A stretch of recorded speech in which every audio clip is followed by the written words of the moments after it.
Welcome, everyone, to tonight's specialist call. I'm glad you're joining us. We have Paul Ritter tonight, your special credit guy, and he's going to be able to answer your questions, and we'll go over some other additional information for you that'll hopefully help you out on everything.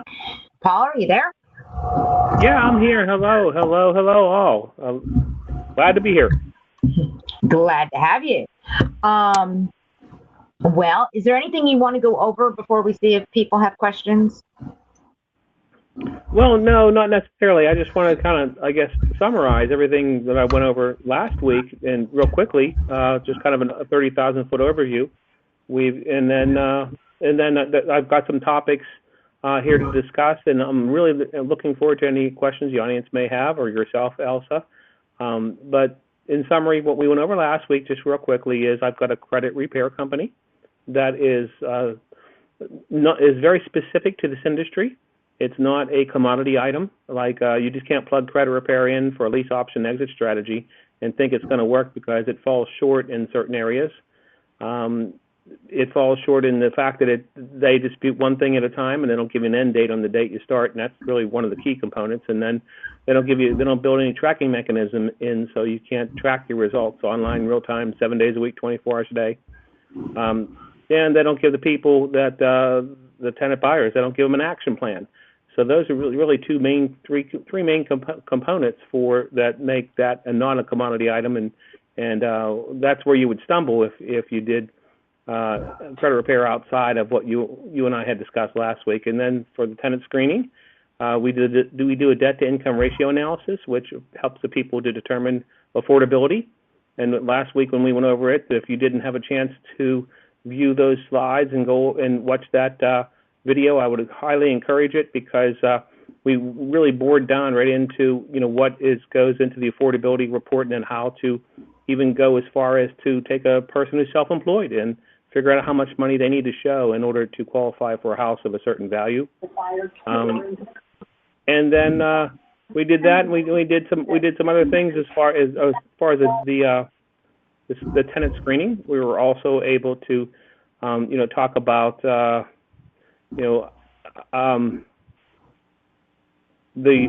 disclosure forms that come with it too, that basically say that people aren't going to materially change their income or their debt load whenever they enroll in your house, enroll in our service through in your house. So basically, not only can you track them now, they have a full action plan that includes building credit, age of credit, mix of credit, balance limit ratio, and all the relevant criteria that goes into the underwriting guidelines to determine mortgage eligibility.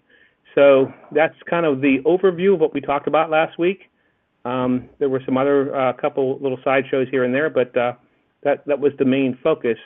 So with that being the baseline for what we're discussing today. So what I am basically is I'm everything about credit. Everything you can think of in this industry about credit, I'm the guy really who has most of the answers. I belong to a larger group of credit repair companies, an organization that has hundreds of credit repair companies, and we all compare notes to get a broader understanding of this industry and what works and what does not work with credit bureaus in terms of developing a score or raising a score over time.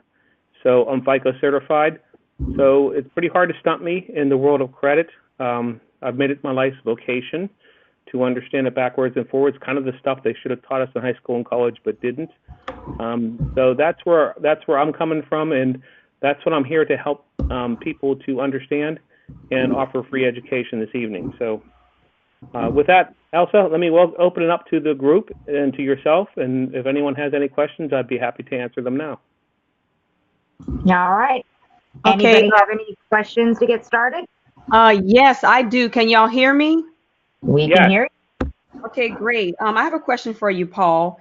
In reference to the credit scores, what is a credit score number that's, I guess, considered the lowest one that you can have that maybe you can get approved for a mortgage loan? Is it 620, or can you tell me a little bit about how that works? Oh, that's a great question. You're right. I did not cover that last week. And boy, You would think that I could get this answer out in about 2 sentences, but this is going to be basically about 2 pages worth of information, because your question has so many other underlying questions, or at least understandings, embedded in it. So first, let's talk about what is a credit score, because there are literally hundreds, if not thousands, of credit scoring models. There's a model for the insurance industry. There's one for the auto industry. There's one for the credit card industry. There's FICO. There's Vantage Score. And by the way, Vantage Score, or Vantage 3, is what is currently being used by Credit Karma. And this is something that drives mortgage brokers crazy, because everyone, well, I shouldn't say everyone, most people have a Credit Karma account. I would say when I first started this, 15 years ago, nobody had a Credit Karma account. Now it's like about 85% of the people that I talk to, if I say, you have got a Credit Karma account? Yeah, they do. So that's kind of how far this thing has come. Credit Karma offers us our scores for free and our report for free. Think of it this way. Credit Karma is a glorified credit card scoring system. So it gives brownie points to if you have low balance limit ratios on credit cards, and high limits to boot. It loves that, so it's going to boost your score. So it doesn't travel exactly along with FICO. FICO is what mortgage brokers use. And there's actually different levels of FICO, 1, 2, 3, 4, and so on. And then there's Beacon, and there's so many scores out there. But anyhow, FICO is the major one that is used by the mortgage industry at this time today, here as we sit in October of 2018. Who knows what it's going to be next month or next year, but that's where we stand now. And FICO is actually used by a software program called DU and LP, which is what mortgage brokers use to run an application through to get an approval. So that's the one that's most important to most people, is what is your FICO score. So along comes a buyer to you, a tenant buyer, and a buyer says, I've got a 640 credit score. Well, that's nice. What is that? Is that Vantage 3? Is that Credit Karma? Because if it is, the rule of thumb would be that your Credit Karma is going to be about 20 to 30 points higher than your FICO score. That would suggest this person has about a 620 FICO. But if they have a lot of credit cards and they have low balance limit ratios, it's even more skewed, because that again, Vantage 3, which is your Credit Karma score, is heavily favored for credit cards and low balance limit ratios. So not to get too much deeper into that, but anyhow, FICO, the answer to your question is, right now, the FICO scores that are acceptable are 620 and even 580. Most mortgage brokers will say, I can get you done at 580 on an FHA loan. Well, that's nice. Or even a USDA loan. That's nice. But the way this works is all the planets have to align. If you're at 580, it's kind of like you have 2 strikes against you. So yes, they can get you done with that minimum score, but when I say the planets have to align, you have to have been on your job for so many years. You cannot have a late within the last 6 months on your credit report. You cannot have a bankruptcy within the last 2 years. So there's so many other things. The amount of down payment now, you can't just come in with the lower down payment. So there's so many things that have to align in order for the 580 score to go through. So that's a minimum guideline. You're better off really with 620 if you're looking at FHA or USDA. And then again, within those, there's even more limits, like how much of a loan size you can have. Like you can't have a super jumbo loan with an FHA loan. So the loan size does matter too. So the way to think of it is this: the cornerstone to your application is your credit score. Once you have a strong credit score, a lot of other avenues open up. Less of a down payment, a better interest rate, terms and fees combination. So when you build off of a strong cornerstone with a strong score, then you have so many more avenues open to you. When you build off of a weak cornerstone, you're really just kind of streamlining down a particular loan type and you're limited. And if it goes sour, you have no other options. So continuing on with this, I would say that your Fannie Mae and Freddie Mac currently are at 640 is what your minimum score is for that. And again, we're talking FICO. If they say, oh, my Credit Karma score is 640, that does not necessarily mean that their FICO is there. It probably means that it's not there. So the way to get a FICO score is to go on to like myfico.com has a FICO score. That's one website that you can use. Credit Check Total is the one that I like to use. You pay $1 for all 3 credit reports, and you have to cancel within 7 days. Otherwise, they'll charge you $29 a month for infinitum until you cancel with them. So that's a really great site because not only do they give you all 3 scores, they give you FICO-based scores, but they give you all the account numbers. So like Credit Karma, they give you this report, and it's real nice and all that, but the account numbers aren't even on there. And by the way, it's only TransUnion and Equifax that they'll give you. They won't give you your Experian report, which you're going to get from freecreditreport.com. So like I said, on the onset of this question, this is a very simple question, but it implies a very complex answer. And the answer really goes back to, if you're looking to qualify for a mortgage, know what scoring model is being asked to qualify to, which is going to be FICO, especially if we're talking about a house, and then know where to get that score. But it is a decent rule of thumb. If someone tells you they have a 680 Vantage score, you can pretty much say it's about a 95% chance that they are already in a position to get a mortgage as far as their score is concerned. Now, there is one other little variable that I'll throw in here in the very end, and that is, what is the effect of having a negative item pop up on a credit report? And this is this could be very detrimental if someone applies for a loan, and then in the meantime they go and they see their dentist, and their dentist, the girl at the front desk doesn't. She actually bills the insurance company, and that's what she tells you on the way out. Don't worry about it. We're going to bill your insurance. And then all of a sudden, this little $10 copay or this $30 item appears in your credit report as a collection account. I've seen that drop scores 100 points, and it's not really that easy to get that removed quickly. And I've seen that cost people their houses, so or at least the ability to purchase at that time.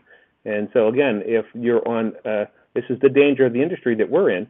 If we're on a lease option or we bought on lease option, and the thing turns into a pumpkin on a certain date, the Cinderella pumpkin syndrome, and that date comes and goes, and we were unable to get our people to cash out, and then we don't get our back end money. These are the type of things that people need to understand, and this is one of the things that our credit experts will explain to them. This is the type of thing you need to watch out for right before the time that you apply. You need to be on top of every little medical bill and every little thing that you do.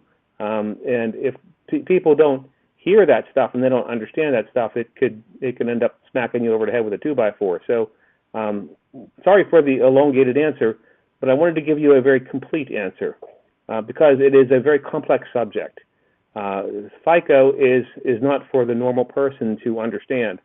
It's really a long algorithm that is pages and pages long, and it's not very easy to understand. There's all kind of concepts, buckets, and how you jump in between buckets and age and all these other things that basically comprises your FICO score.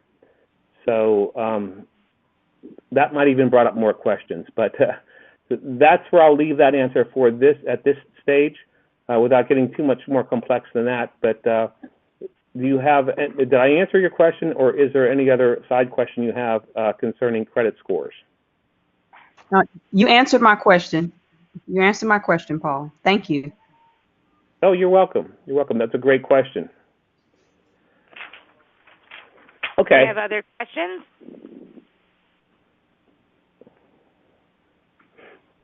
Well, I got a couple. Well, thank you. Somebody say they have a question?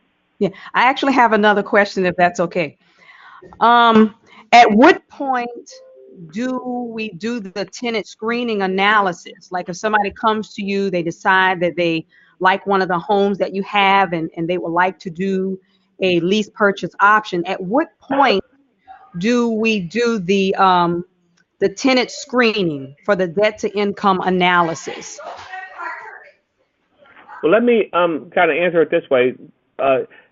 This industry has all kind of real estate investors are just so creative in how they do business.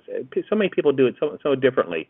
Jay Conner, for example, what he does is he creates buyer frenzies because what he does is he'll have like prizes at every house.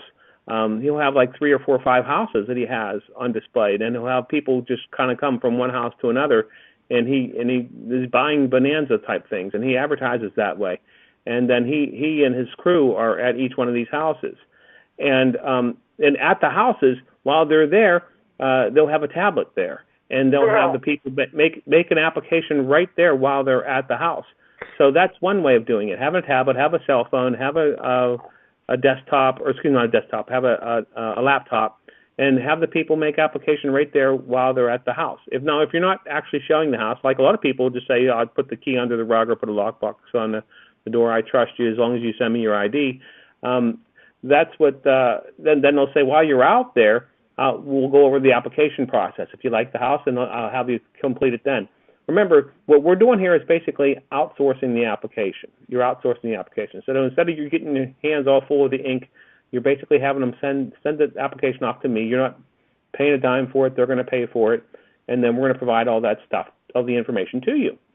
So most people have them look at the house before they apply for before they do the application. Some people, like Chris Prefontaine, he has a video up on his website, and it talks about the process rather than the house. Get involved with the process of getting your credit in a position to be mortgage ready. Get involved with understanding what it's going to take from a debt-to-income ratio standpoint in the affordability piece before you even look at the house. A realtor will not put you in the back of his van and drive you around until you're pre-qualified. It's kind of the same thing here. Get involved with the process. Sell the process before the house, and then you can actually grow your buyers list. So some people subscribe to that theory. I have a lot of people that watch Chris Prefontaine's video, and they come to me and they've never even talked to Chris Prefontaine. They don't even know who he is. They just know that they saw a video online and they talked about my credit team and it talked about screen the tenant, and they come and they do the screening with me, and they tell me, they say, how much house can I qualify based upon the income that I make? And then I figure all that stuff out, and I figure out their action plan with the credit repair, and then I turn them over to Chris. So Chris already has a pre-screened tenant buyer with a down payment ready to go into one of his homes before he's even talked with them. So it really depends upon you. And sometimes, people get this hot house and they're getting 200 phone calls in a weekend. Well, that might be one that you put the front up on it to basically send them directly to us before they even talk to you. But if it's one of the houses that's been sitting there for quite some time, you may want to take all calls on it because you want to get a tenant buyer in it before it turns into a pumpkin. So it really depends upon the house. It depends upon the desirability of the house and everything else as to how you do your business. So the answer is, it all goes back to you. Most people have them see the house, and then when they're at the house, they have them go and apply while they're at the house, because then it's warm. If you let them leave the house without applying, on the way home they invariably pass some other for sale by owner sign or some other realtor sign, and buyer's remorse sets in or whatever, and they get distracted. So I always like to have them, while they're at the house, that would be the time that I would have them apply. But again, it's personal choice. It all depends upon, the desirability of the property as well and how you want to do your business. And you may morph this too. One time you may do one style and the other time you do another style. But I think I've sent everyone who sent me that text of their name and their email address, I sent them all a script, what to say to the people to entice them to complete the application. So if you didn't get that script, then please text your name and your email address to area code 412-242-2733, and we'll send you that along with a $50 coupon to try for the first application. So again, that number is 412-242-2733, and you'll get the script and the coupon, and I'll send you something else on business credit too, how to establish business credit. And I just put that in the chat box so everybody can see it with that phone number. Thank you, Elsa. So did I answer your question, or did I miss the mark, or did I get the mark there in terms of your question being when should they get involved with the process? Yes, you answered my question, Paul. Thank you. Well, you're welcome. That's a very good question. Thank you for that. So a little side note to that too, sometimes people, they, like Jay Conner, they want to have a bunch of people out there at the web at the houses. So as a backup, they want to bring a couple applications with them. So they want to have a paper application. So if you go into screenthetenant.com and you go to the upper right-hand corner in the very first page, there's a fairly bright green button that says order form. So if you click on that and print that out, it's a PDF type of document that will give you the order form to use. It gives us all the pertinent information. And the second page of it is the people's credit card information. That's what we would use to charge their $50 per applicant too. So if you wanted to be a paper person, or at least have a backup plan, I would always have a couple of those stashed in my car with me, especially when I'm going out to see a tenant buyer or see a buyer on site. So that way that they can fill it out, because once they fill it out, then a lot of people now, fax machines are a thing of the past, so they just use their cell phone, they take a picture and they text it to us, and the text number is right on there, or they can scan and email it to get us that form, and we can do all the inputting of the information. So that's where the paper form is.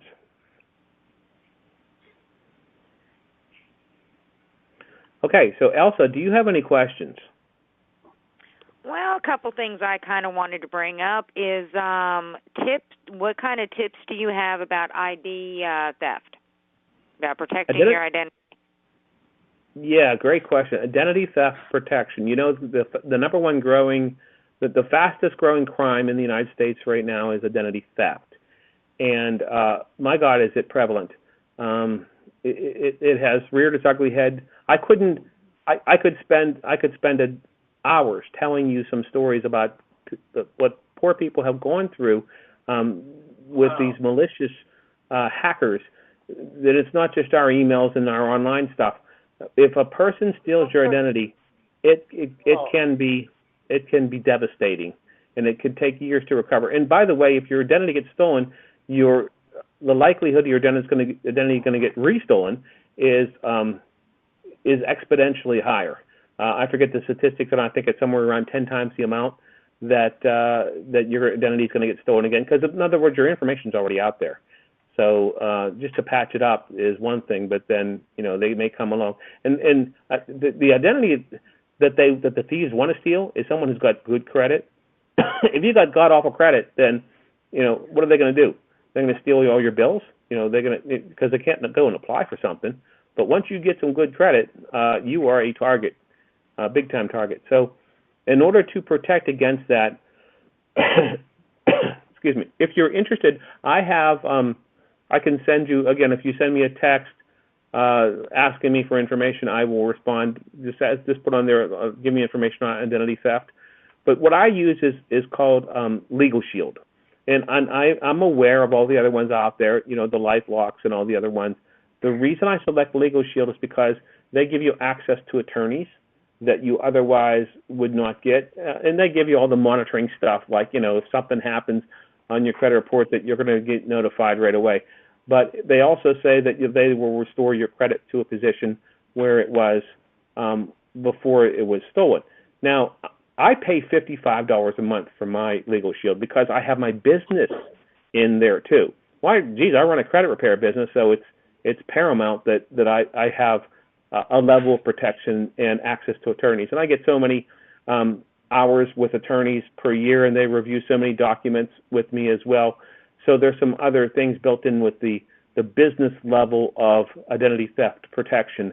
I think the one for just a person, a consumer, is around $20 a month with this Legal Shield. But thieves are notorious, and they're sharp. There's a lot of sharp young minds out there that seem to have nothing better to do than to try to mess other people's lives up, and it's very unfortunate. It's very sad, but it's a reality that we're all dealing with now.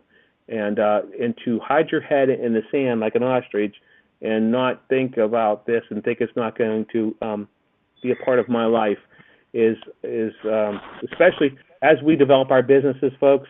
You really want to have a level of protection, of identity theft protection. So I would strongly recommend that you get something, whether it's the Legal Shield or the LifeLock or whatever you do, have something. But at bare minimum, we should all have access to our credit reports. And by the way, if you have your Credit Karma and your freecreditreport.com account, there is nothing built in there that they're not going to notify you if someone's monkeying around with your identity. So just know that is the case. It's not an identity theft protection. It's just basically access to your report and your score over time, and you'd have to proactively go in and check it if there are any changes on a daily basis. So that's what that in the world of identity theft. And then there's a thing called a dark web out there too, and that's particularly nasty. Where now they're trying to steal your persona more or less, and then kind of hide in the weeds and kind of be you, and then entice your friends to think that it's you, and then give them their information. So there's all kind of really strange things going out there. So, but you really want to make certain that you're not a victim of either the dark web or of identity theft. And the front defense mechanism to that would be an account with Legal Shield.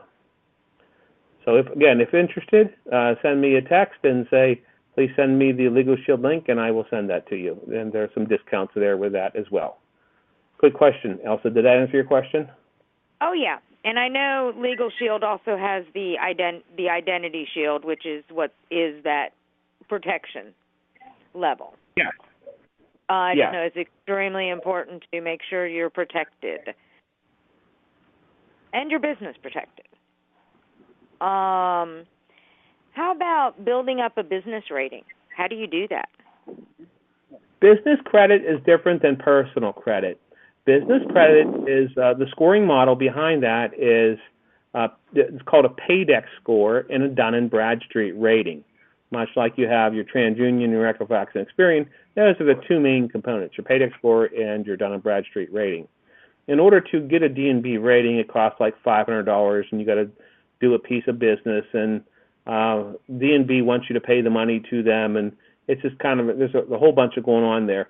I actually sell a module for business credit. Now, I didn't start selling this until I used it for my own business, because before I do anything like this, I want to make certain that it works. So I took this on about 4 years ago. Actually, I say I, but it was really my wife.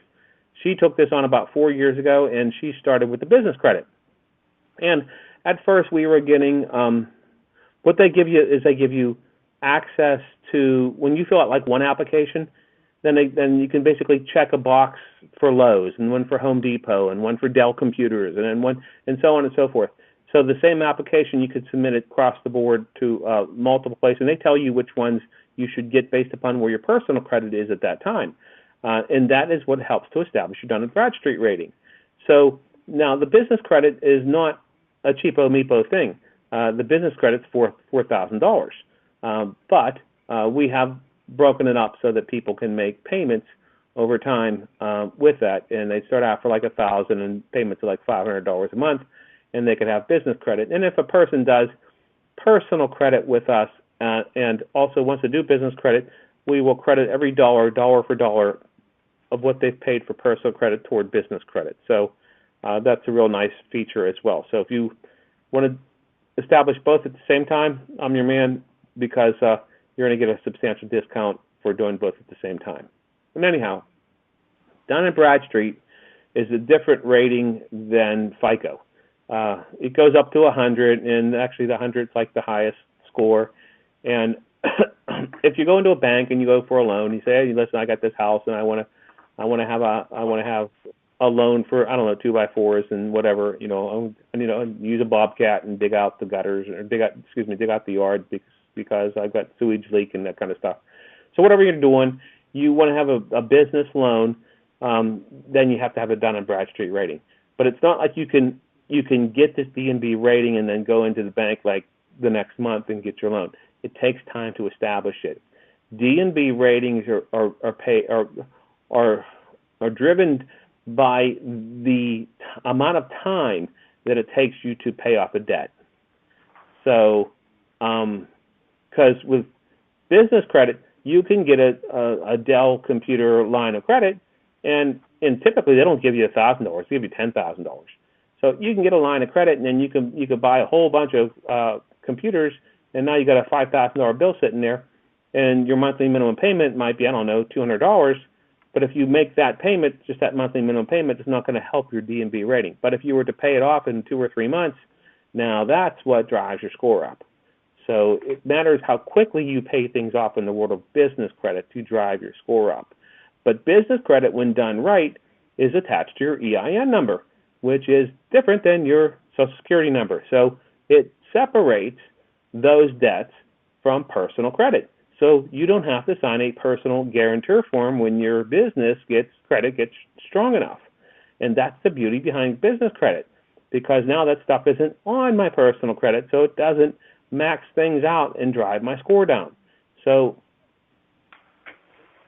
it's not for the faint of heart. I mean, it does take some money to get this going, but if your business is going and you've gotten a couple of checks, $10,000, $20,000 checks with your business, and you're ready to step up into the big boy category and start doing, a lot more and separate all your debts out, then business credit, when I do it, like we just applied a couple months ago for a Home Depot card, and they gave me a $20,000 line of credit for a Home Depot card for my business. So it's a strong player, and I could walk in now at just about any bank without having to show my whole business model and business plan and all that stuff, and get $50,000. And they don't do, like, $50,000 is kind of a small loan for them. They'll do $200,000, $300,000 loans when you do business loans, especially if you're going for, like, you want to buy a commercial building. So that's the sandbox you want to be playing in if you're doing the business credit is really what you want to do. And they give you a coach too. That coach is going to be with you for an entire year. So you have the use of the software for 5 years and the business coach for 1 year when you do the business credit. And if you're interested in it, again, send me a text and tell me you're interested in business credit, and I will send you that business. Actually, I have 2 business credit videos I'll send you.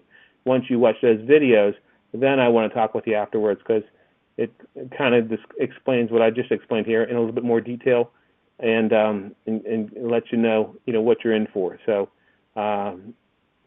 highly advisable, because you really want to keep your personal and your business world separated in the world of credit. So when you do the Dun & Bradstreet deal, does that mean that you need to do it in your entity name? Yes. Okay. Now, your name's going to also be on the application too, but it's not as a personal guarantor. Okay. The loan becomes something you might do in the first couple as a personal guarantor, but ultimately you want to have all the loans in just your entity name. But your EIN is going to be what drives your Dun & Bradstreet rating. Now, when you're mainly doing residential deals that are not fix and flips, they're mainly lease purchases, would you even need to worry about getting one of those? Would it be a benefit, or? Well, again, it depends upon your model.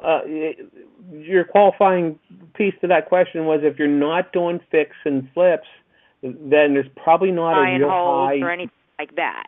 Yeah, there's probably not a real high need to get business credit because you're not needing to dip into, a fund, because, what do you need money for if you're not fixing up? Advertising, I mean, you really don't need that much money to get, $50,000 lines of credit. So there's really no, and that's the beauty of being a real estate investor. You can get in and not really use your own cash or your own credit. All that's true. So it depends upon your model. But if you want to branch out and you want to, do some fix and flips, then it becomes a lot more useful to you. Yes. Or, of course, if you want to do commercial deals. Or if you want to do commercial deals, then you definitely should have it. I've probably done business credit now for, I would say, about 20 people. I have yet to have a complaint from anybody about the business credit. So it's pretty solid. When you get that business coach working with you, there's so many things you don't think about, especially if you're kind of a little player. Like, I have my real estate investment business and I work out of my house. Well, that's a problem to Dun & Bradstreet. So how do you get around something like that? Well, they can give you like a ghost address that is on a Google Maps, appears to be right in downtown, and that type of thing, and the phone numbers that you need to have, shouldn't be cell phone numbers and things like that. We don't think of. They're going to help you through all that to make certain that you look legitimate as legitimate. Not that I'm not trying to downplay our businesses if we work out of houses. I'm not saying that they're not legitimate, but in the eyes of Dun & Bradstreet, you want to, be solid brick and mortar type business. Well, that rules me out. Well, again, all you need to do is just if you work with them, they'll give you, for whatever $10 a month, then you're going to have this address. Right. So you don't even have to have anything mailed there, but on the application, that's how it looks. And I've actually gotten phone calls where people think we were a virtual office when we're a virtual assistant, but they've come to us to see if we had addresses for them and so forth. So there's plenty of companies out there that do offer virtual addresses or virtual mailboxes. Mhm. All right. What about, and I think this would kind of help everybody on the tenant buyers. They've been paying rent for a while. Isn't there a way that they can get their rent credited to their credit report so that it can kind of help establish that credit for that tenant buyer to be able to get qualified? There's a lot of different services out there. The one that I like to use is one called ClearNow. And there's actually a link on it to my website at screenthetenant.com. You click on Real Estate Investors tab, and you'll see a link there to ClearNow. And either person, entity, the landlord can go and fill it out on behalf of the tenant buyer. The tenant buyer can fill it out on behalf of themselves. And it ends up being reported on the credit report as well. The payment ends up going to ClearNow. They take a very small little piece of it as their fee, and then they take the money from the tenant buyer and they end up wiring it to you, and they report it to the credit bureaus. People think that, and I've been asked this question so many times, why doesn't my landlord just report it to the credit bureaus? That is, and I've thought about for my business, reporting to the credit bureaus until I investigated what would need to be done in order for that to occur. It is so complex. First of all, you got to pass so many tests to begin with, because remember, anytime you're communicating directly with the credit bureaus, there's that inherent hacking thing going on that could happen. But anyhow, with the data has to come in a certain format.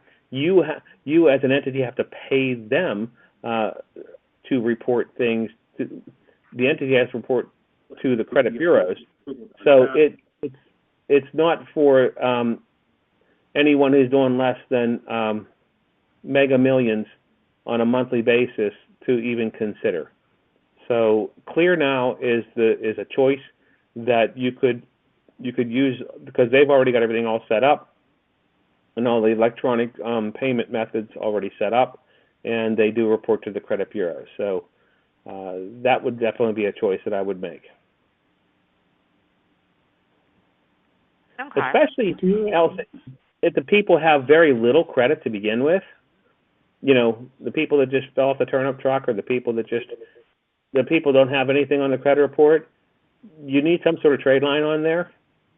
Now, even my New Coast Direct card that I went over last week, they have to have something on the credit report. They won't give you a credit card unless you have something on there first.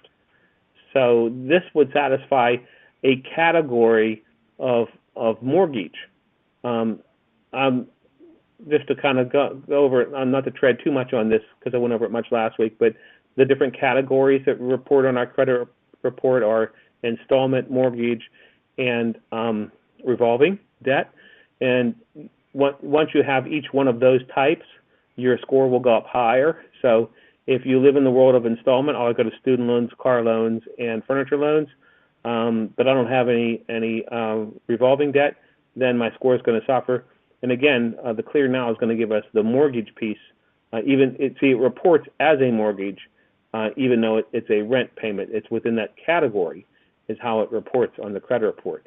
So it satisfies that criteria, and that's what helps to rocket the score up. So now, wouldn't that benefit if somebody is going to be a tenant buyer, they're moving into the property, they need to cash out in, let's say, 2 years or 3 years, depending on whatever the terms are. Wouldn't it benefit if the investor sets that up so that their payments are automatically going onto their credit during that time? Yes. Help them be able to cash out quicker? It would benefit everybody. It would benefit the tenant buyer, because their score is going to go up quicker, faster. You know, it's going to go up higher and faster. It would benefit the real estate investor because the money's they don't have to actually wait for the check to be in the mail or anything. Their money gets deposited, put right into their bank account. So it benefits everybody. There's really the only downside to it is the nominal cost that's involved in setting it up. That's it. But if you're doing a lot of lease purchase term type of deals, I would think that would be a benefit. Major benefit. To set it the more up. you do, the less you want to sit there and have a spreadsheet out and say, you know, the house on 123 Main Street hasn't made their payment yet. We better text them, call them, and email them. You know, this way, you know, the Clear Now is going to handle all that stuff for you. So. Yeah, and they have the hammer. You know, it's the Big Brother's watching syndrome. They have the hammer that they know that it's going to get reported on the credit report as a late if they don't get their payment in on time. And that was one of the reasons. That was one of the reasons you gave them the house. It's one of the criteria you put. I'd even put it on my document. You know, in an extra line: payments to be made to Clear Now on or before the 5th of the month. You know, so that way, you know, the people know that this is, you know, you're not playing renter, you're not playing landlord. This is a business. You're there to make money, and everything's set up professionally. I like that idea. Oh, I do too. Gives more security on that tenant buyer, more pressure on that tenant buyer, and helps them get ready to cash out. Solves a lot of problems all at once. And less work on you. The more things, you know, Ron LeGrand and a lot of real estate investor trainers out there, they talk about don't get caught up in the minutia. Don't get caught up in the day-to-day stuff. And also, that's one of the things about your business. That's what people love about your business is you take phone calls and you basically handle so many things for them. You're outsourcing that. So, yeah, that is in that same spirit. Then they can go out and get more houses, and that's where their time is best spent. A real estate investor's time is best spent getting another deal, finding another tenant buyer, marrying the two up. That's what they do. They're not there to collect rents and fix toilets.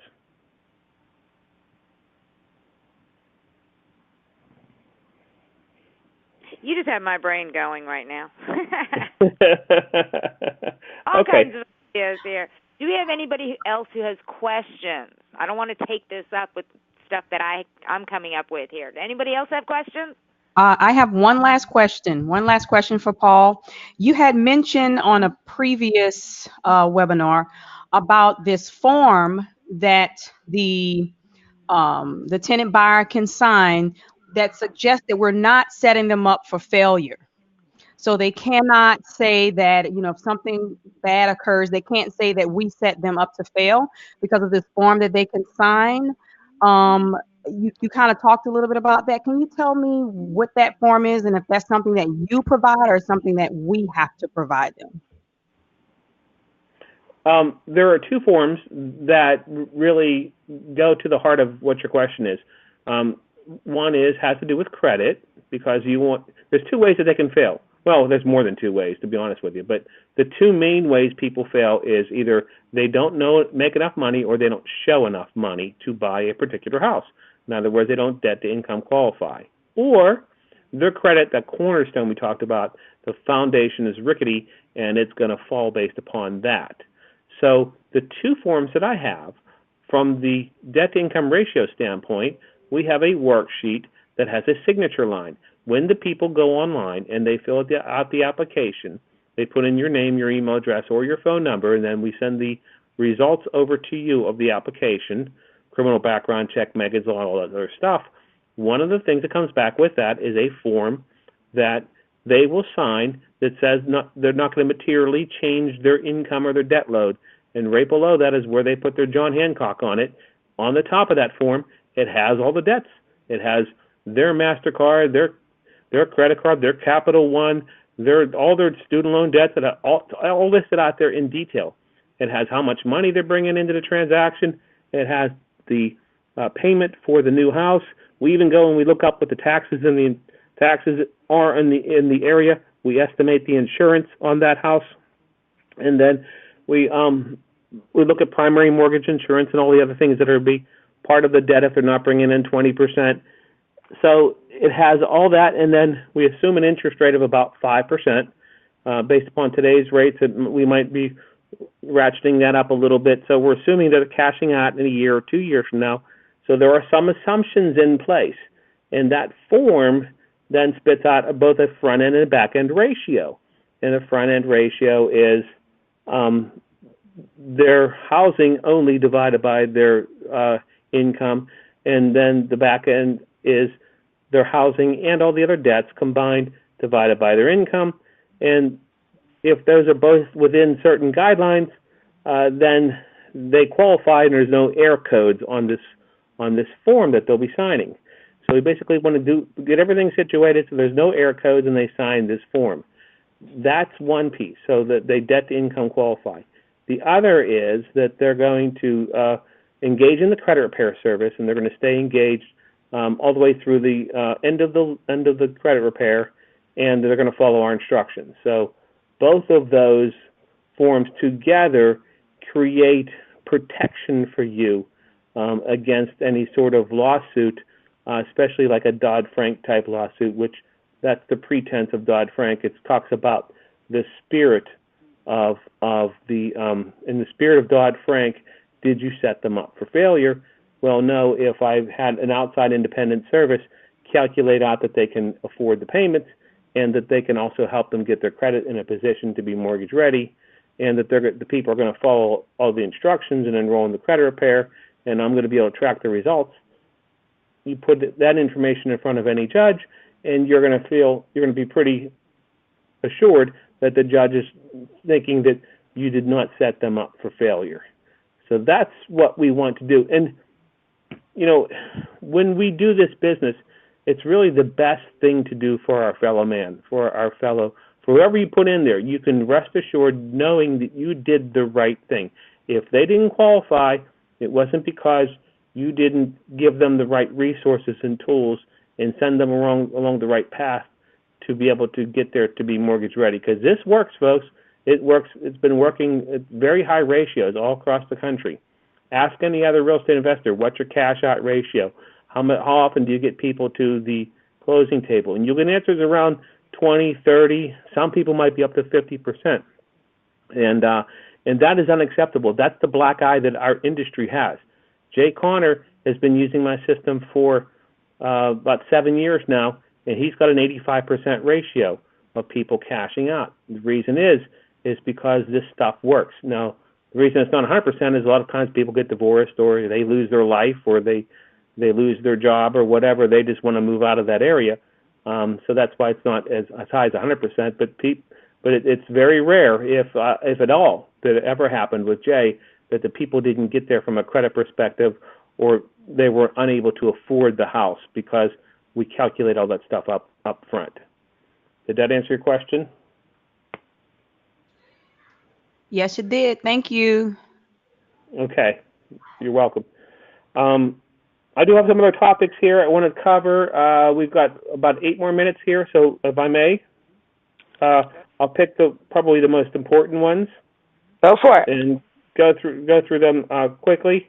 So the one here is about student loans that I thought was kind of pertinent. People don't understand the impact that student loans have. Student loans can be particularly nasty in the world of credit. They can come right into your rice bowl. They can get into your paycheck. They can take your tax refund. So it's kind of the exception to the rule in the world of credit. So when I do a credit enhancement, I typically say to people, if you haven't been making the payment, don't start making the payment now, because if you do, you actually just update the date of last activity and make it harder for us to remove that negative item. Student loans are the exception to that rule because of the nastiness and how they can actually pursue and get into our lives in a nasty way. So student loans should be negotiated with. So how do we negotiate a student loan? If you talk to the student loan people, they'll give you the flavor of the week of whatever they have to offer in terms of consolidation. There are other websites, and if you go on to my credit team website, the far right-hand menu item says student loan consolidation. If you click on that, if you ever did anything, like if you ever did TurboTax, the way TurboTax works is it's a big, long software program, and it basically checks each piece of data that you put in there, and it figures out which road you should go down. This student loan program, you pay $199 for this program, much like TurboTax. With the TurboTax, you take the number on the top of your W-2 and you put it into the program, and it will pull in all of the information from your W-2, how much you paid in your Social Security and how much you paid in your FICA, in your state, and all that other stuff. This works the same way. It's going to pull all of your student loans directly from your record, from your you have to have your FAFSA login ID and password. When you have these things, it pulls all that information in and it figures out the best program for you. It also even looks to see whether or not you had missed any sort of grants that you might have been eligible for. So then whenever it does all that, it spits out the paperwork that's needed to complete the application. Because remember, you're going to put in your name, your date of birth, and all that other stuff, and it finds you, and it finds all your FAFSA information, and it puts all that on paperwork and tells you where to send off the paperwork to. All you really do is sign the paperwork and send it off, and it gets approved. And it gives you like 6 different choices, income-based payments, amortized payments, and so on and so forth. So it's a great tool. And then once you do that, if they don't do it correctly on the credit report and you're in the credit repair with me, then I have that printout from the acceptance from the student loan people. And if they don't do it correctly, in other words, they still show lates on the credit report, then I now have proof positive. I can go back to the credit bureaus and say that this item has to be removed from the credit report because you're not reporting it correctly. It has been consolidated. Here is the proof. So it makes my job a lot easier to have the bad, negative, inaccurate information permanently removed from the credit profile. So it solves really 2 problems at once. Invariably on a student loan, if you have a late, you don't have a 30-day late. You got a 60-day late or a 90-day late. I don't know why they report things this way. You can be like on time in July, and then in August you're 60 days late. You can't do that. You can't go from 0 to 60 without passing 30 in terms of late. So therefore, it has to be inaccurate. That's another way to get something like that removed from the credit reporting agency. But in addition to that, going through the student loan consolidation, typically that happens where you have these big gaps and lates, and it makes it easier to have the negative, inaccurate information removed. So it does a couple things. Student loans now are all on time, or else they're removed from the credit profile. So the student loans, by the way, if you got this $50,000 student loan sitting out there and it has no payment on the credit report, and I say, oh, it's in deferment, or I'm a lifetime student, the underwriter is still going to hit them with 1.5% toward they take 1.5%, and that's your monthly payment. So in this case, it'd be like $750 a month is what would be used to against their debt to income ratio. So all this stuff I'm talking about now, this is stuff that we do whenever you do the screen the tenant. You don't need to know all the stuff. We will calculate it out for you. So whether they have if they have a debt on the credit report and it's not reporting what the amount of payment is, we know how to handle all that stuff. But we probably will be the one to recommend them to go through the student loan consolidation program. Another reason why working with Screen the Tenant via My Credit Team is a smart thing to do, because we know how all this stuff works in order to get your tenant to the second closing table, which is the one where they put their name on the title. If you work with XYZ Credit Repair Company, they can't even spell student loan. They don't know what I'm talking about, and your loan ends up getting declined, and your buyer moves out, and it's just a big mess, and they're trying to get their money back, and you don't want to go down that road. Just work with somebody who understands all this stuff, knows how it works together, and that knows how to get these people to the end game and feel good about your business. Make more money on your sandwich lease options because you have the confidence of staying in it to know that you're gonna be able to cash these people out in the end game.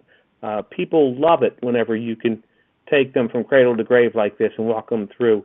And they always have sisters or brothers or uncles or aunts or somebody else who needs to have your service. So you can parlay your goodwill and your good nature and the way you do business to bringing in other business as well. Don't be afraid to ask for referrals whenever you do these types of things for people to set them up for success, because they're happy to give them to you whenever they're happy to introduce you to their world whenever you do them proud. So I think that's important too. Student loans, let's see how we're doing on time. Elsa, is there anything else in particular that you want me to cover? No, whatever it is you want to cover. We can go another couple minutes. Okay. I have coupons. Let me just kind of close up by saying, if you haven't gotten the $50 try me to buy me type thing coupon from me, again, you're going to go to just send me your name and your email address and text it to 412-242-2733. We will send you a $50 coupon. It's a specific coupon. Everyone gets their own specific coupon, and we will reload it for you. If you're doing a lot of business with us and you're sending people through the credit repair, I have no problem reloading another $50 or $100 on it here and there. We want to reward the people that they're doing a good portion and a good type of business with us too. So we'll assign you a coupon code that you can use and use again. We'll keep reloading it for you as needed. So that's our promo code. And then again, where to find the application is on screenthetenant.com and on mycreditteam.com. By the way, people can sign up directly for credit repair if you already have them in a house and they don't need to be screened. They don't need to go through the screening. They can go to mycreditteam.com and with just have them mention your name, and I can give you a coupon code where they can go in and ask for an appointment. They can't see my schedule until they have your promotional code. So what I'll do is I'll send everybody who registered for this thing a promotional code. So we all have promotional codes that we can send people directly to the credit repair and schedule appointments and get free analysis and free and we'll also waive our $119 setup fee. So there's some more freebies in it for you. I'll send some things out by text and by email per that list that originally enrolled. So expect that to come from me in the next week here. I'll send everybody a unique promotional code. And another question here is, how much is the credit repair service for the buyer? The buyer will have, there's 3 fees associated with it. The first 2 fees I'm going to waive because they came referred to me through you. So the fee I'm going to waive is a $79 analysis fee. Really nice, because now they can find out for free what I can do for them before they even spend a dime. The second of the 2 fees I'm going to waive, second of the 3 fees I'm going to waive is going to be the $119 setup fee. So they're going to get placed into our system. They can track their results online, real time, 7 days a week, 24 hours a day, without. And you can also track those same results. I'm going to waive that fee. So in answer to your question, the only fee that they're going to be responsible for is the $120 monthly fee. And here's the way it works: $120 a month for up to 9 months.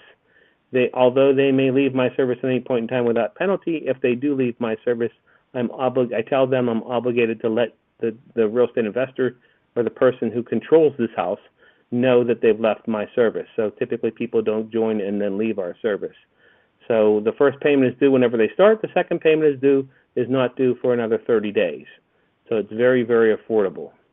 If anybody on this audio file would like to do their own credit repair, since you came to me through ELSA, I will waive your last payment, so you will get 9 months of service for only 8 payments because you came to us through ELSA. Just make certain that you mention that to me and that you heard this part of the presentation, and I will honor that for you as well. That's an awesome deal. I think so, because it's a really great service also, because, again, we dispute all the negative things all the time. So we do things as aggressively as we possibly can. That's why we get it done in 9 months. That's why other credit repair companies aren't going to tell you when the end date is, because they do things as slowly as they possibly can. So not only am I knocking a month off, I'm still going at things as aggressively as I possibly can. We're going to get it done as quickly as we possibly can for them. We're getting about 60 to 70% of the negative items permanently removed from the credit profile, and our average improvement in the score is 85 points. So we've been tracking that now since since about 2005. So those are pretty sound statistics. That's awesome. All right. Does anybody have any last-minute questions before we go? All right. Well, I really appreciate you doing this tonight, Paul. I hope that this gave a lot of good information for people. Well, thank you. I do have a question. Go ahead. Yes. Oh, yes. Hi. So I did have a question about the pay and repay student loan income-based repayment program. Have you, in your experience, had trouble getting people to qualify for that?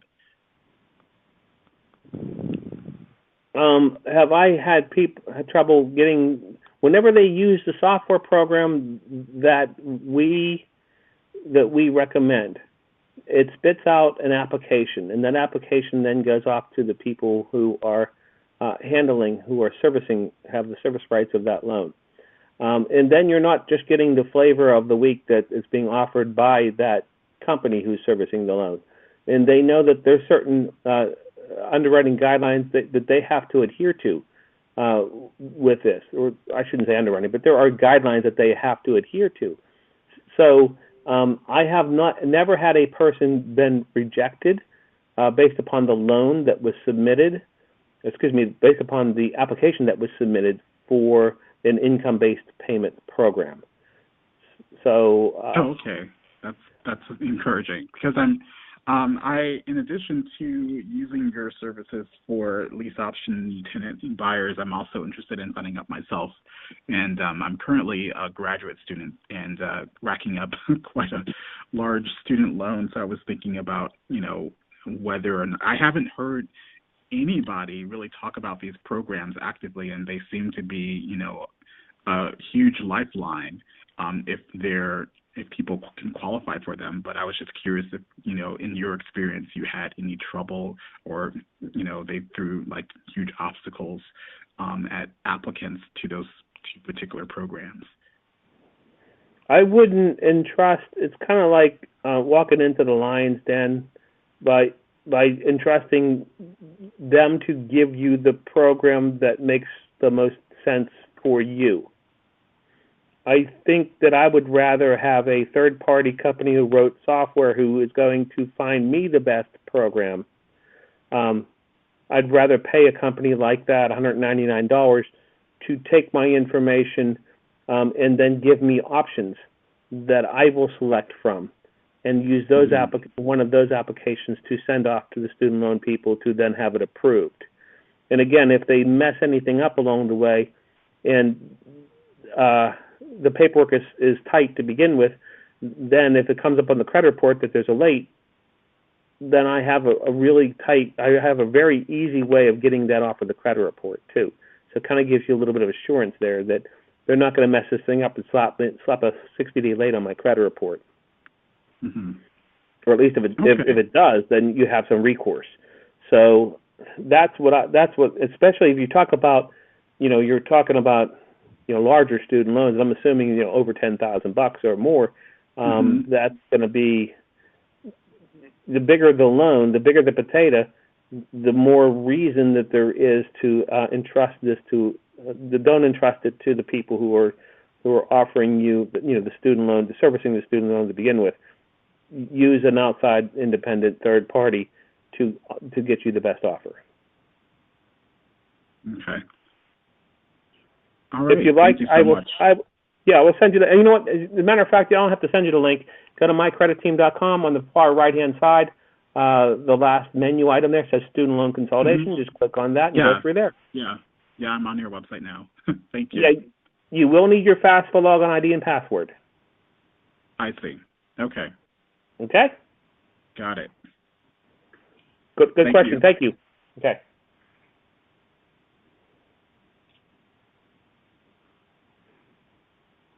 Elsa? There we go. All right, I will be sending out a replay to everyone on this so that you can hear it again. And in it, it will also have the number to text for this information. So if you didn't get it, you'll be able to get it on that as well. And I thank you again, Paul, for doing this tonight. Elsa, thank you so much. And I really feel blessed to be able to share with yourself and your audience. And I mean it from the bottom of my heart. Thank you. And I'm looking forward to helping you and all the people whose lives you touch accomplish their goals. Thanks again. Thanks, Paul. Everybody have an awesome night, and I'll be sending you the replay.